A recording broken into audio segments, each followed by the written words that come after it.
The first ships enter Hafrsfjord before dawn, their hulls cutting silently through dark water that allows no room for error.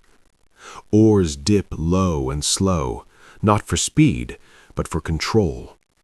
This is not a raid. This is a confrontation that both sides understand will not be undone once it begins. The fjord narrows ahead, and with every stroke, the geography removes options. Turning back will soon be impossible. Pressing forward will force contact.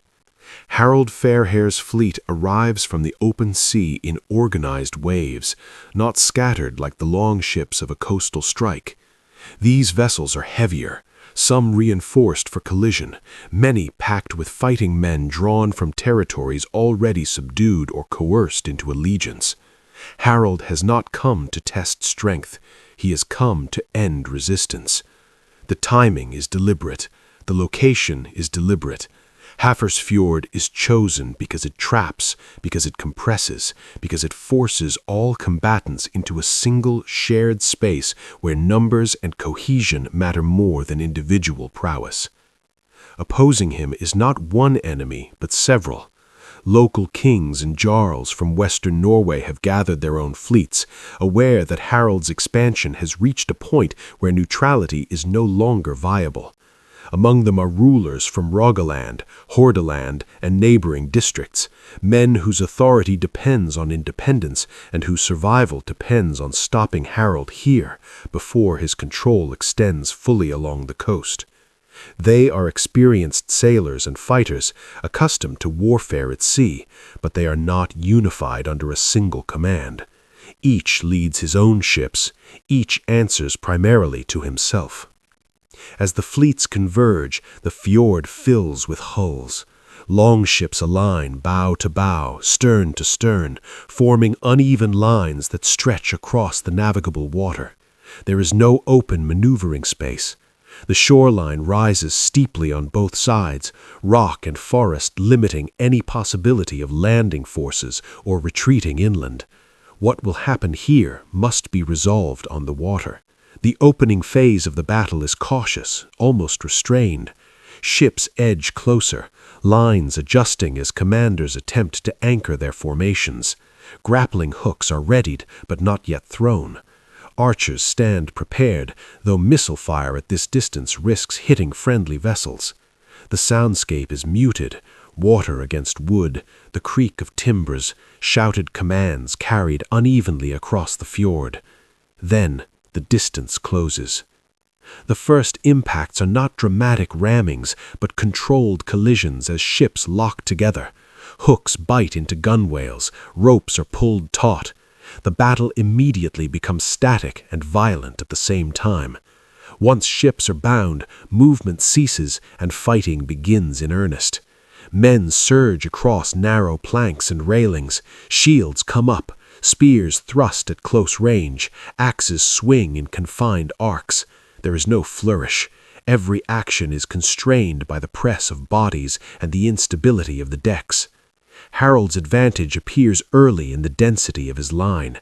His ships hold formation more effectively, overlapping fields of pressure, so that when one vessel is engaged, others are close enough to reinforce. The opposing fleet, assembled from multiple leaders, lacks this coherence. Some ships push forward aggressively, others hesitate, creating gaps that cannot be quickly closed once fighting is underway. As the lines fully interlock, the fjord becomes a single mass of timber and men. Water is churned into froth by fallen bodies and dropped weapons. Ships that lose too many crewmen drift out of alignment, dragging attached vessels with them and creating localized collapses in the line. These moments are decisive. Where one section weakens, pressure intensifies. Harald is positioned where he can observe and direct, not at the front of the melee, but close enough to receive information and issue orders. Signals are shouted and relayed by trusted retainers. Reinforcements are pushed towards sectors where resistance is strongest. This centralized command structure, rare in Viking-era naval combat, begins to tell. On the opposing side, leadership is fragmented. Individual kings fight bravely aboard their own ships, but coordination between them is minimal once battle is joined. When one leader's vessel is overwhelmed, neighboring ships do not always respond in time, either unaware of the collapse or unable to disengage from their own fights.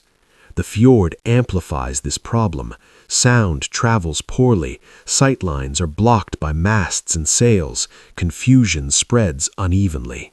The fighting intensifies as more ships become locked into the central mass. Casualties mount quickly.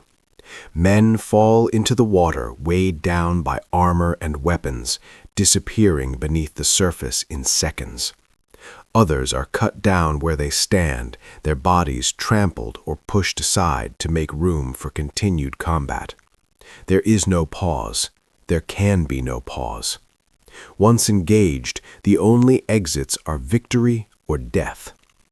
At several points, the battle threatens to fragment into isolated clusters, but Harald's fleet continues to press inward, tightening the engagement. Ships from the rear are brought forward, not to chase fleeing enemies, but to reinforce the line and prevent any breakthroughs. This sustained pressure gradually exhausts the opposing forces. Fatigue becomes as lethal as steel. One by one, ships belonging to the resisting kings are boarded and cleared. Some crews surrender when their leaders fall, others fight until overwhelmed. A few manage to cut loose and attempt to withdraw toward the fjord's mouth. But the narrow channel and the density of ships make escape difficult. Pursuit is immediate and brutal.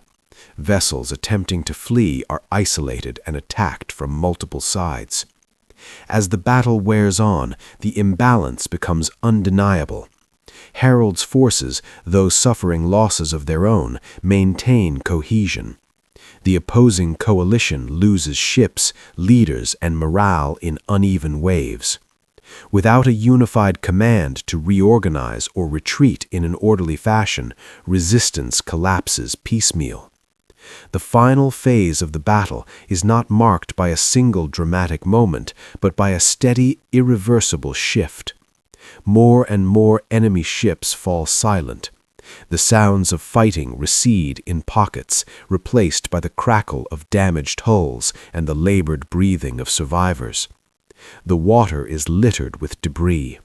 The fjord, once crowded with banners and oars, begins to clear. Some opposing leaders are killed. Others flee, abandoning their territories to escape Harald's reach. The outcome is not total annihilation, but decisive enough to break organized resistance in western Norway.